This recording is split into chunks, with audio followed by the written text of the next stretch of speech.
Tushda meva terishning ta'birlari. Tushda meva terish odatda rizq, mehnat samarasi va quvonchli xabar belgisi hisoblanadi.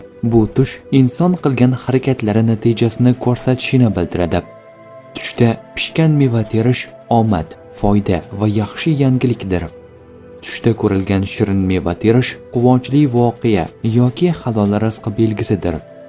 Tush ta'birlarida daraxtdan oson meva uzishni ko'rish maqsadga yengil erishish deb ta'bir qilinadi. Tush ta'birlari kitobida ko'p meva terish boylik, baraka yoki katta foydani ifoda etishi qayd etilgan.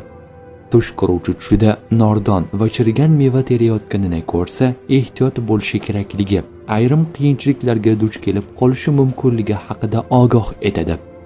Islomiy tush ta'birlariga ko'ra, tushda meva terish halol rizq, ilm, farovonlik, savobli amal ramzi sifatida talqin qilinadi. Shuningdek, meva terishni qilgan mehnatning mukofotini olish, duolarning ijobat bo'lishi Alloh tomonidan keladigan ne'mat deb qaraladi.